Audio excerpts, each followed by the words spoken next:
sacrifice bunt using the pivot method. First thing we want to do is once we get our signs from the third base coach, we're going to step into the batter's box. Now, normally when we hit, we want to stand as far back in the batter's box as we can.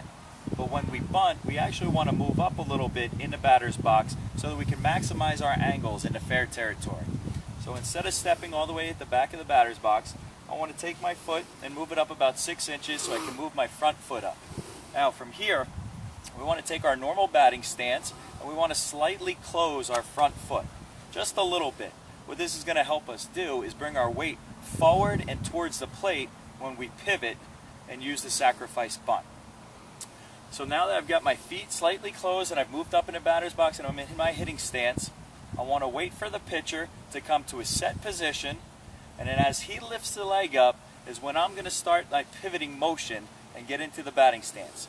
So as the pitcher comes in to a set, lifts his leg up, I am now going to pivot my feet, okay? And I want to bring the bat forward to the front of the plate and slide my hands up. My bottom hand is going to come up about 6 inches. My top hand is going to come up right to the bottom of the barrel. I now have my weight forward going towards the plate. My knees are bent. My bat is on an upward angle with the barrel above the knob. And I've got good balance over my front leg. Okay, we want our weight over our front leg.